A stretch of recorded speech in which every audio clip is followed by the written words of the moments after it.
don't think anyone could quarrel with the assertion that in this century the two most influential philosophers in the English-speaking world have been Bertrand Russell and Ludwig Wittgenstein.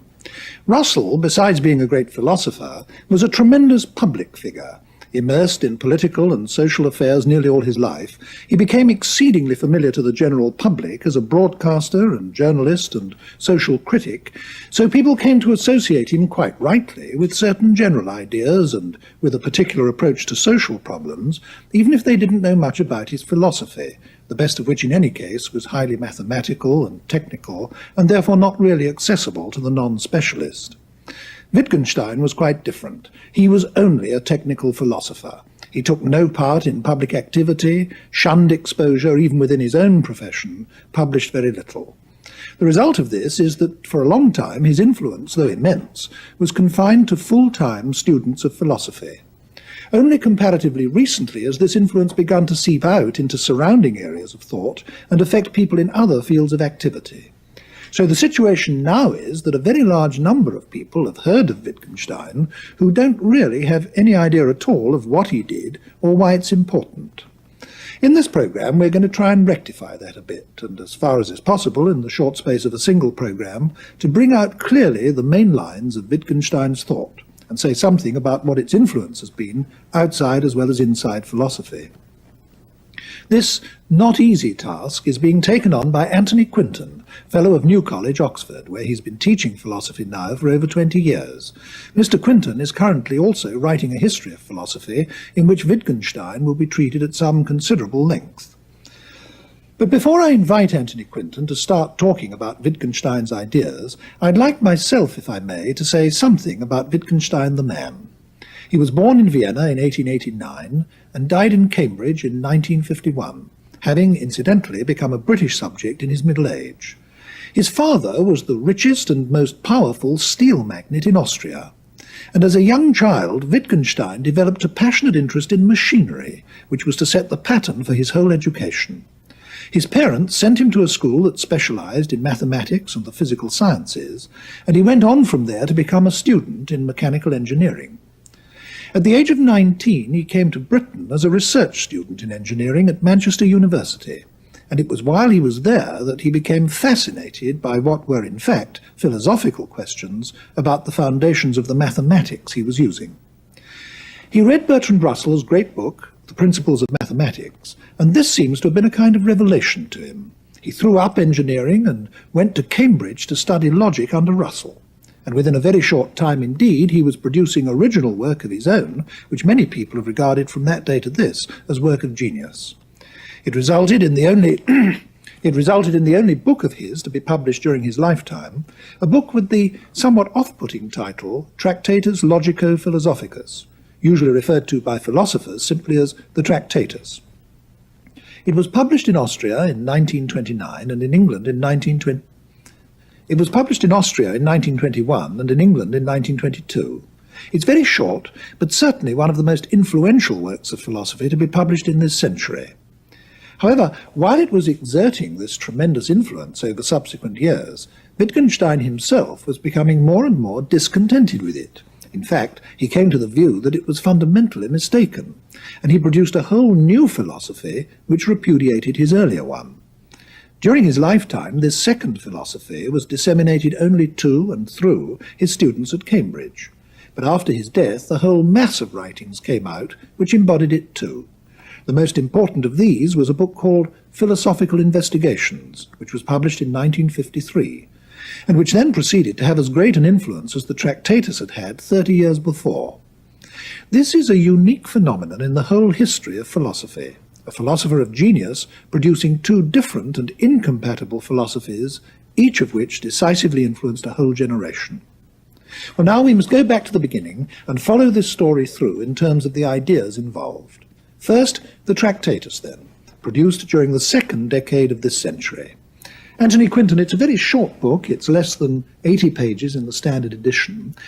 What would you say are the central problems that Wittgenstein was trying to solve in it? I think the shortest way of stating the central problem of the book is as follows. How is language possible?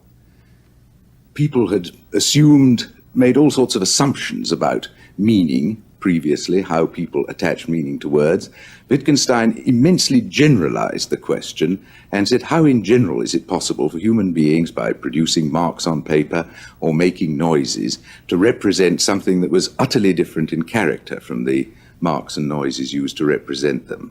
I think many of the people watching this program might not see at once why that is a problem. People are inclined to take language for granted. Why should the very existence of language present a philosophical problem? Well, if one looks at the world in a more or less statistical way, in a great deal of it, things interact causally with each other. Rocks bang against rocks, moons influence tides, and so on. But just here and there in the world is this extraordinary phenomenon of some elements in the world intelligently reproducing other elements of it in themselves. I agree, of course, it's the texture of our whole inner lives, the use of language, the understanding of language, our communication with our fellow men, of course, principally, though not exclusively, takes place through it. I think it's just one of those questions that seems so obvious that most people don't bother to ask it, rather like Newton asking seriously why the planets didn't charge off in all directions, why stones dropped when released from the hand. It's got the same naive, pristine fundamentalness. In other words, we have this ability to think about and therefore handle, in a sense, things which are not present to us. And this is made possible by language, or at least partly made possible by language. And this raises two sets of questions. What is the relationship of language to the world? And what is the relationship of language to thought?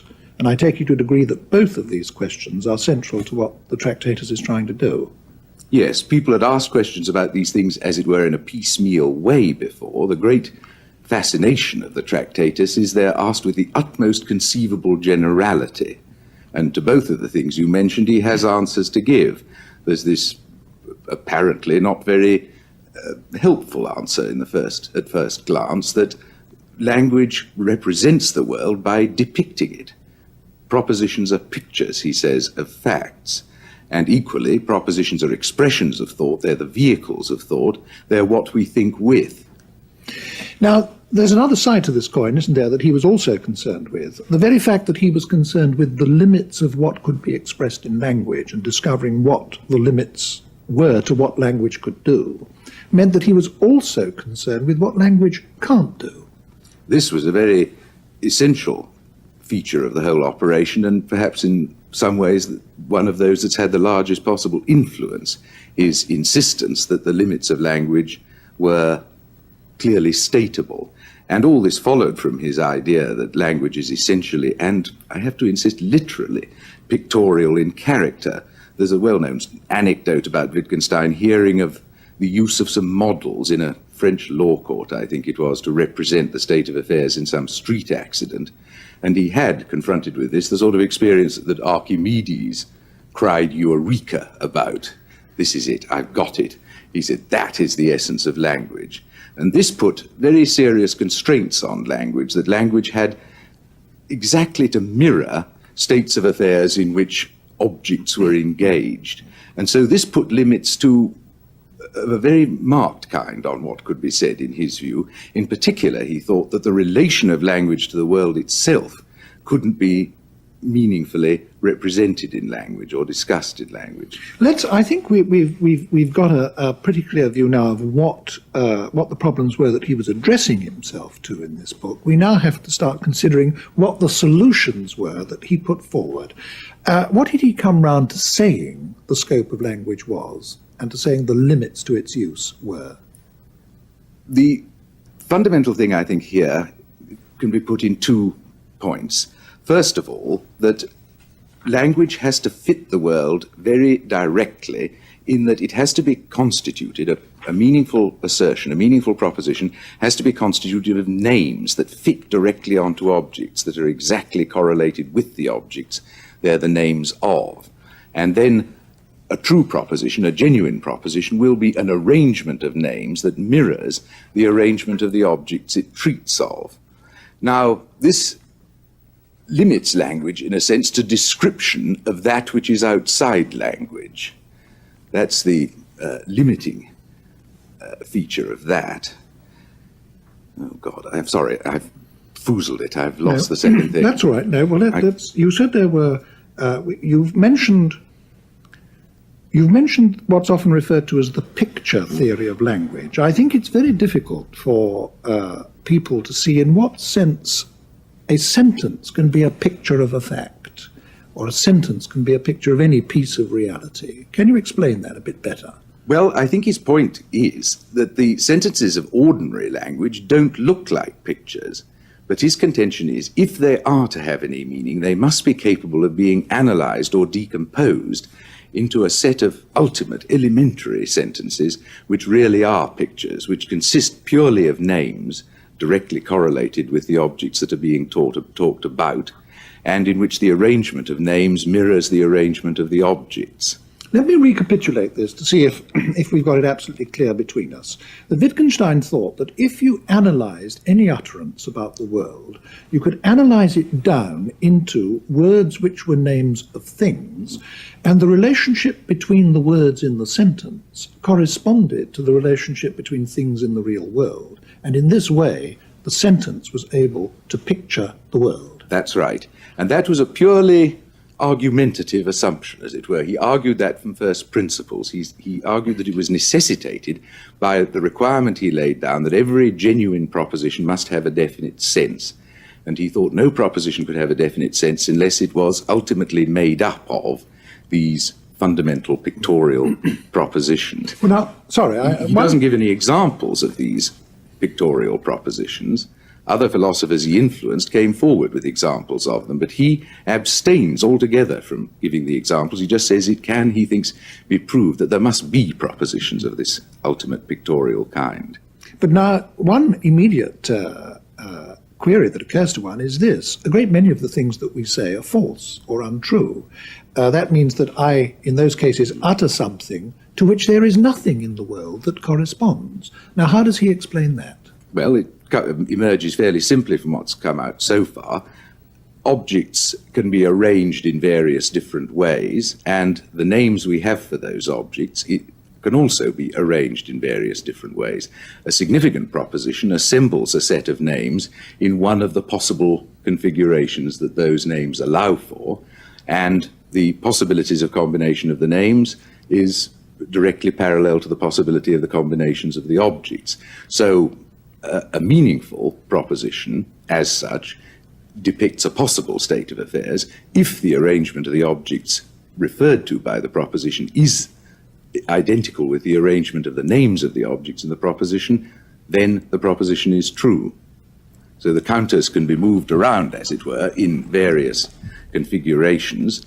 Most of these will represent simply possible states of affairs. When they're configured or arranged in the way the objects referred to are arranged, then the proposition is true.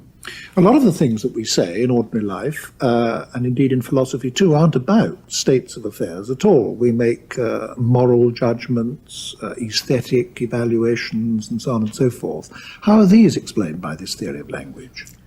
Well, as far as ethical and aesthetic judgments are concerned, they're not in fact explained. They're just said to be not part of language proper. This is a very eccentric thing for anyone to say, isn't it? Ethics is transcendental. Ethics, he maintains, does not deal with fact. And he insists that the real function of language is the describing of fact, truly if possible, falsely if meaningful, but that is what language fundamentally is. In other words, when I utter a sentence about the world, I am arranging names together in a way which corresponds to a possible arrangement in the world. If that arrangement is actualized in the world, then my statement is true. If it's a possible statement of a state of affairs in the world which is not actualized, then my statement is false. If the state of affairs isn't possible in the world at all, then my utterance is meaningless. That's correct. So we've got a threefold analysis into true, false, and meaningless. Now, this theory of language implies that the world must be of a certain kind. That is to say that the world, independently of us and of language, must consist of ultimately simple objects which are related to each other in certain ways. Is that so? That's precisely what he says, and that is what he asserts right at the beginning of the book in an unargued way. He says the world consists of facts, facts are arrangement of objects, objects must be simple, to take up the word you used. And these come at one as one reads the book simply as dogmatic affirmations, but they receive their support later on from the thesis that language has to have a definite sense, and it can have a definite sense only if it is of a certain structure, and therefore the world must be of that structure in order to be capable of being represented in language. Now, what about the unsayable? We were talking earlier about Wittgenstein's concern with what can't be said as the other side of the same coin with his concern with what can be said. What does the theory of language, as we've now drawn it out, have to say about what can't be said? I suppose the central feature of the doctrine of what can't be said, the one that's most philosophically important about it, is that nothing can be said about the relation of language to the world. This is the vital paradox of the Tractatus, that right towards the end he says anyone who understands my propositions will recognize that they're senseless, and then tries to mitigate the paradox by saying he must conceive them as a ladder on which he's mounted to a level of understanding which he then kicks away. His thesis, after all, is that language and the world have to share a certain structure for it to be possible for language to represent the world, and then says that this is not a fact about which discourse can proceed. It's something that shows itself in language, but language can't be used to report. And so philosophy, as it were, undermines itself in this mode of argument. Would it be true to say that this is what he's doing then, that for a sentence to mirror the world, there's not only got to be a one-to-one correlation between names in the sentence and objects in the world, there's also got to be a structure internal to the sentence which relates the names in the sentence to each other in a way that corresponds to the way that objects in the world are related to each other. And that this structure is exhibited by the proposition. It's not something that's stated by it. Precisely. And therefore it's shown in the proposition but can't be expressed in language. Yes, and in the light of that, then he has to represent his own remarks in the Tractatus as drawing our attention to what is open to view, what is there shown if we only look the right way, but that the propositions themselves are literally senseless. But of course much else is said to be nonsensical by him. You mentioned a few moments ago judgments of value. These, he says, are, in a rather unhelpful word, transcendental, but it simply means they're not matters of describable fact. And he gives no positive account in this book as to what they are then, as an alternative. And of course he's extremely hostile to past philosophy, which purports to tell one all sorts of things about the world, when what it is in fact doing is saying things in a hidden dialogue, in a hidden dialect, a code almost, about the relation of language to the world, which has to be shown and can't be described. Why did people think that this doctrine was so marvelous? I mean, why did this philosophy have the enormous impact that it did? Because it does seem to me to be a very strange one, and it does seem to me to leave an awful lot out. For example, I would have thought that the most expressive uses of language that there are those in creative art, in poetry, drama, novels, and so on, both the most sophisticated uses of language and the profoundest. And yet this theory of Wittgenstein simply seems to allow no place for an explanation of these uses of language at all. It seems very limited, very partial. Would you accept that criticism of it? Yes, it is limited, but I think if called upon to defend it, he would perhaps say that all other uses of language, insofar as they can be taken seriously and aren't some form of wordplay, require the explanation of this fundamental descriptive employment, world-describing employment of language first of all. But about why people thought it was important, you mentioned as an argument against its being important that it was strange. But I should have thought part of the fascination just was that it was so strange. It's not, one might say, a terribly modestly expressed book. In the preface he says, I am convinced that the final solution to all philosophical problems is contained here. And of course, quite compatibly with that, he there and then gave up philosophy once, for a considerable period, 10 years or so, once he'd completed the Tractatus. So its strangeness is part of its appeal. But it's not only that, it's its literary quality is rather striking. It's like a voice speaking out of a whirlwind. These short, pregnant, aphoristic sentences. I'll give you a couple of examples. The first one, the world is everything that is the case. It's one of those baffling announcements that one doesn't quite know what to make of. The last one, whereof one cannot speak, thereof one must remain silent. One first sight, that looks like a truism, and then one realizes it isn't quite a truism. He says it's the essential message of the whole book, is to draw the limits of what can intelligibly be said. I suppose the first thing that strikes anyone about the book when they pick it up for the first time is the way it's written, because it's written not in continuous prose at all, but in very brief paragraphs, numbered according to a very elaborate system of subdivisions and sub-subdivisions and even sub-sub-subdivisions. And some of these paragraphs are only one sentence long. And as you've just indicated in what you said, the connections between them aren't always very obvious, nor is their meaning in itself very obvious either. Why did he write in this enigmatic, almost hermetic way? Well, he was an immensely fastidious man in all respects, I presume, but certainly there's evidence for any reader of what one might call his intellectual fastidiousness. He detested what I suppose one will have to call bourgeois academic philosophy, the idea of philosophy as a trade, a 9-to-5 occupation, which you do with a part of yourself and then you go off and lead the rest of your life in independence of it. He was a man of the utmost moral intensity, of extreme passionate seriousness. He took himself with very great seriousness. He took his own work with very great seriousness. When it wasn't going well, he got into a desperate and agonized condition. The result of this displays itself in his manner of is displayed in his manner of writing. That you feel that his whole idea of himself is behind everything that he says. Well, this also means that he rather tends to disregard or to despise philosophy produced in a more easygoing, relaxed, businesslike, vocational manner.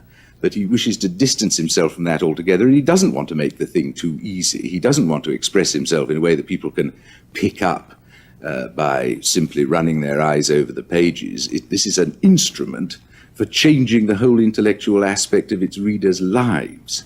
And so the way to it is made difficult. I think that could be a justification relative to his intentions of his way of proceeding. I must say the prose does seem to me to have extraordinary quality. I find the sentences supercharged. They have this haunting capacity to stay in the mind, and one finds oneself quoting them very easily after one's read the book.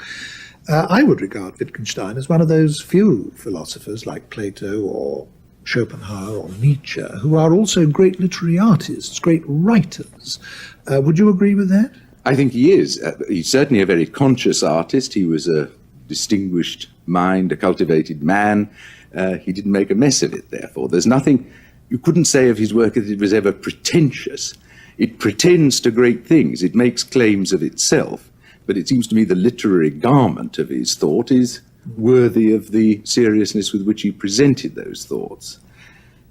I think we must go back a bit now to what some of the doctrines were. We talked about this central notion of language picturing the world, and you explained how he distinguished between true utterances and false utterances.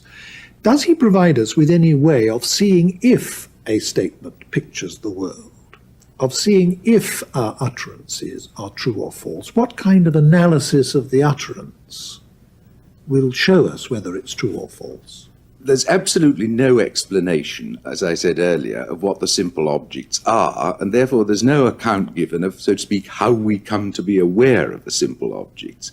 All he talks about is what the relation between the basic propositions of discourse and the objects to which they relate must be. What he does do is suggest various ways in which the sentences of ordinary discourse can be analysed or decomposed into these ultimate, basically pictorial sentences. His theory is that every genuine proposition that isn't itself one of these ultimate sentences, and he doesn't give any examples of actual everyday propositions that are, every such proposition must be decomposable into them. And his thesis is, to put it in a slightly technical way, that every genuine proposition whatever is a truth function of elementary propositions, which in effect means that it's just an abbreviated formula for a vast assemblage, a conjunction of elementary propositions and the negations thereof. Well, I think before we move away from the Tractatus and its doctrines, which Wittgenstein himself did because he came to think that they were unsatisfactory, it would probably be helpful if you would summarize, if you now could, what the central doctrines of that book are. Well, the central doctrine, I think, is that language in its fundamentally distinctive use as a means for describing the world can work only by picturing the world. How it pictures the world is through configuring names of objects, names of simple objects, into arrangements that correspond, where the proposition is true, to an actual arrangement of objects, which correspond, where the proposition is false, to a possible arrangement of objects. From this, of course, it follows that the world is an array of some sort of simple objects, exhibiting one of the possibilities of combination that are open to them. Connected with this is the view that although many genuine propositions we utter don't seem to be of this form, they can be dismantled, analyzed into propositions of this form. There is one thing we haven't talked about, which is of very great influence, his view of the nature of logic and mathematics. He insisted that the propositions of logic and mathematics don't describe the world. They're, so to speak, a byproduct of the abbreviated nature of actual language.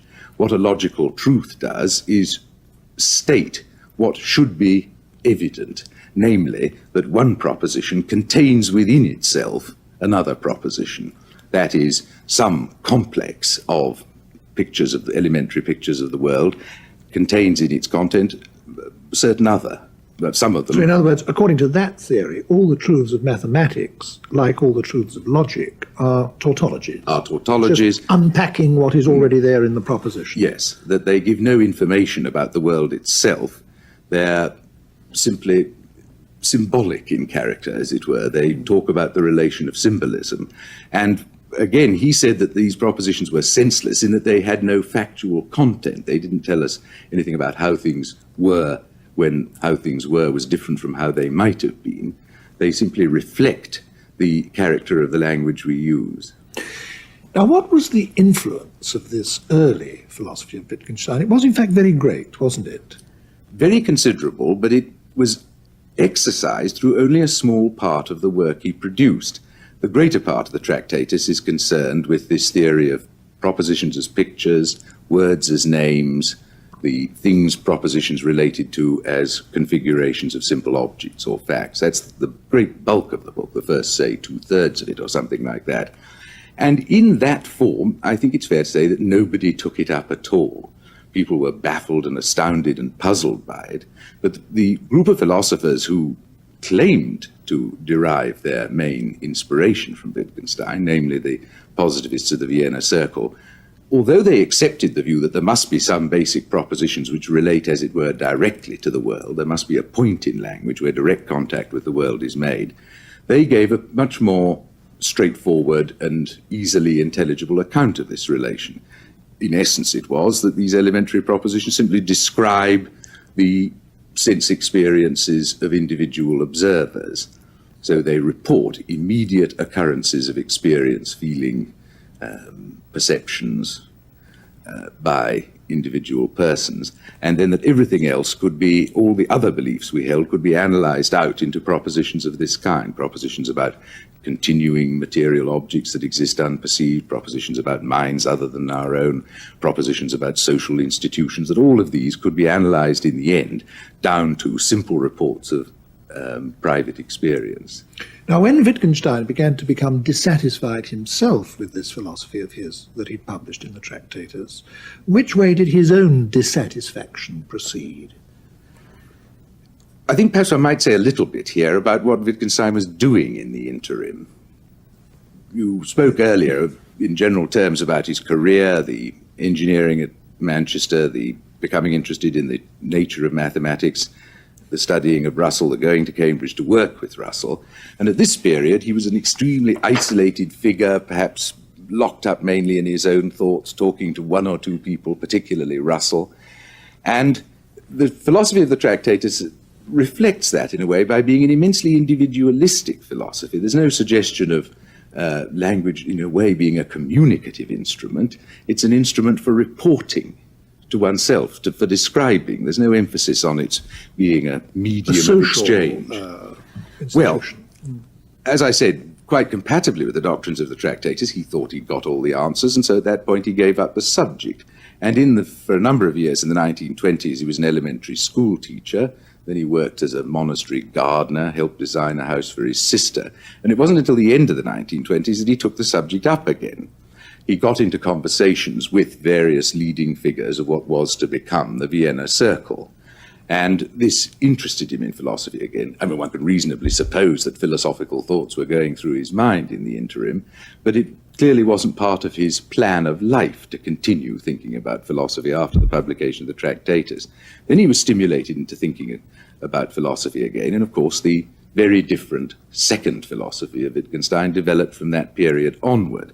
Now, at first it seems that he was quite well disposed towards the particular interpretation that the Vienna Circle gave of his account of what the fundamental elements of language are, namely their view of them as reports of experience, not just configurated names of simple objects with no explanation of how those objects relate to our awareness.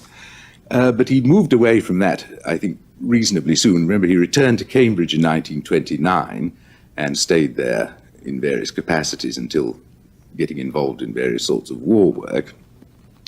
And in this period, he produces a completely different philosophy, which does not offer one clear, definite, abstract principles about the essential nature of language, but approaches language as a natural human phenomenon, something that we find going on round us, a very complicated, overlapping array of human practices, like one another in some ways, different from one another in other ways. And an essential feature of this later philosophy is that language is essentially a public or social phenomenon, that it can only function if there are rules that are accepted by more than one person, so that any one person's use of the rules which guide him in speaking is open to correction and improvement by another person's observation. I think probably the easiest way into the later philosophy of Wittgenstein and into seeing how it differs from the earlier philosophy is to start with the two different theories of meaning in the two different philosophies. We talked earlier about how the central theory of meaning in the early philosophy was that a proposition is a picture of the world, a picture of reality. This central metaphor is changed in the later philosophy. He no longer sees meaning as being a picture of the world at all, or anything like that. He sees the meaning of an utterance as consisting in the use to which it can be put. In other words, he sees a sentence as not a picture but a tool. And the meaning of this sentence is, so to speak, the sum total of its possible uses. And this, of course, as you were just saying, relates it to human activity and ultimately, indeed, to different ways of life. Now, this shift in the view of what meaning is absolutely fundamental to the whole philosophy, and a whole mass of changes from the earlier philosophy then follow from that, don't they? Can you, so to speak, take the story up from there? Yes. What we've got here, I think, is, in a way, best expressed through the two metaphors that I think both cropped up in what you just said then. First of all, the constant reference from language to games, which is incorporated in a crucial technical term of the later philosophy, the notion of a language game. Incidentally, can I just interrupt to say I think that this metaphor has been extremely unfortunate, because a lot of people have concluded from the fact that Wittgenstein is always talking about language games and the use of language as a game, that he somehow regarded all utterance as frivolous, and that confirms a lot of the prejudices that some people have about linguistic philosophy, that they're just playing with words. That was certainly not his intention. It was just to draw our notice to two features of games.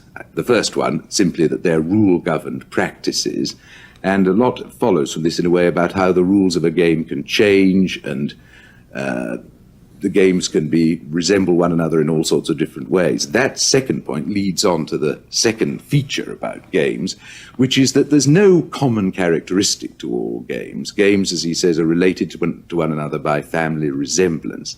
And that, applied back to language, means the various kinds of activity we perform with language, asking questions, cursing, greeting, praying, to give some examples he enumerates, these are all different things we do with language. Now, the game analogy, I agree, might seem to carry with it the suggestion that therefore these things are just for fun or pastimes or what have you. But the other analogy that you mentioned was the analogy of language to a set of tools which are used with a purpose. I mean, there's these two things about language. It's a purposive undertaking, and yet it's carried out with items which are governed by conventional and alterable rules. Well, now, this notion of language had a lot of influence outside philosophy, didn't it? Especially in anthropology and sociology. Can you say something about how they were affected by this new notion of meaning? Well, I think one needs to precede that by one remark about his later view of the nature of philosophy itself. There is a great continuity between his earlier and later general view about philosophy, namely that it's essentially an activity and not a theory, to use the formula of the Tractatus. It's something that you do philosophy. It's not something you arrive at and can... it's not a body of doctrine. A stateable, final body of doctrine. He says that quite explicitly in the Tractatus. It remains the case in the investigations. He says one shouldn't put forward philosophical theories. They simply augment confusion. What one does as a philosopher is to assemble reminders about the way in which language is actually used in its various forms, the various distinct but not utterly unrelated games, language games in which it is employed. One assembles reminders of these to prevent people from running away with misleading analogies. The misleading analogy he had perhaps most prominently in mind was the tendency to think because we say, I felt a pain, or I have a pain is some kind of definite, identifiable inner object, private to us, which we notice within ourselves and report to other people. And a very great deal of the investigations is concerned to break the hold of that picture of how we talk about our own mental life. That is the reporting of private experiences. That picture is precisely the sort of picture that his earlier theory of language, as put out in the Tractatus, would lead one to adopt. Do you think that there's any truth in the following, that when Wittgenstein published the Tractatus, he was, as it were, bewitched by a single theory of language, namely the picture theory, that he later came to realize that this was false, and that being bewitched by a misleading theory of language had resulted in a wholly mistaken way of doing philosophy. And therefore he came to think that before you could really do philosophy, you had to carry out an investigation of the different ways in which language can mislead us, so as not to be misled in our thinking about the world, and that this itself became a way of doing philosophy. In other words, a multiple investigation into the different ways in which false assumptions about language can mislead us in our thinking about the world. Do you think there's any truth in that? Well, it's undoubtedly true that a great deal of the investigations takes the form of a criticism of his earlier doctrines. Certainly the first quarter of it is largely directed towards attacking the notion that words are essentially names. His view is that the use of names is one of these language games, one element in language. The teaching of names is a language game. We have to understand a great deal of language, he maintains, in order to understand the activities that someone's engaging in who's trying to tell us what the name of something is. So he wants to argue there's no absolute or fundamental priority to the notion of naming. It's just one of the things that language does. From that he goes on to attacking this idea that there are ultimately simple objects and ultimately simple propositions. He insists that simplicity is always relative to some particular investigation.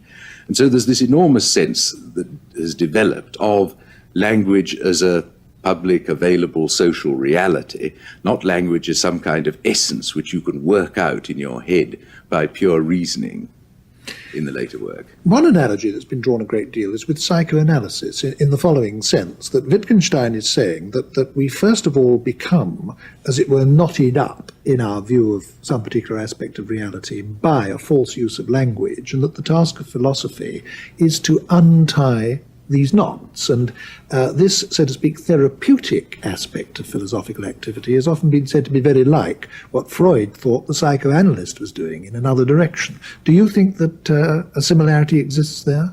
Yes, I think there certainly is a similarity in that Wittgenstein's abstention from theory in his later philosophy is just like the Freudian analyst's abstention from saying what's wrong with you is you're madly in love with your mother, which doesn't produce any effect at all. The procedure has to be much more circuitous in that the person has to be brought by reliving a whole lot of past experiences, by being reminded of all sorts of thoughts and feelings he had, that his emotions have a certain peculiar structure, so that something is eventually brought up out of the unconscious. In Wittgenstein's case, what is hidden isn't hidden in quite the same way. What has to be made evident to the philosophically confused or perplexed person is the way, the rules of the language games that people actually use. What has happened to him is he's, on the basis of an analogy he's seen between the way words work in one game and the way they worked in another, he applies the rules of the first game to the second one and gets into a fix. Thinks that because in a shop I say, that's a bicycle, that's a television set, that's a so-and-so, I'm doing something just analogous to that when I look within myself and say, I have an acute pain in my left knee, a pronounced desire for a cup of tea, and a wish that it was Friday.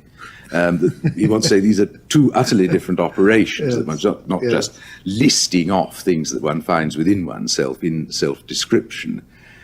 And the way to do this, he maintains, is to consider language in its natural setting, to see all the circumstances in which people say things, the behavior that characteristically accompanies their saying certain things. Can I now bring you back to the question of what the influence of this philosophy has been, especially outside philosophy? I failed to take up that question, you're quite right. The influence of it has been, I suppose, to encourage a certain kind of relativism, because the abstention from theory means, and is connected with, a recognition, so to speak, of the equal rights of all language games, provided that it passes the test of workability as a social instrument of communication. Then it constitutes what he calls a form of life, and he doesn't think you can really understand some, as it were, unfamiliar language game without actually participating, without playing it, so to speak. Well, now, you spoke of influence of this on anthropology and sociology.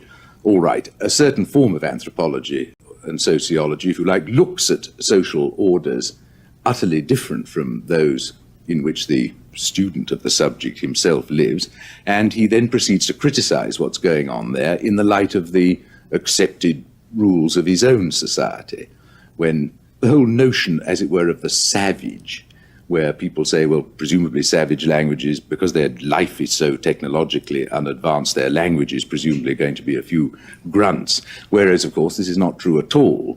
The languages of technically primitive people are of an enormous degree of complexity.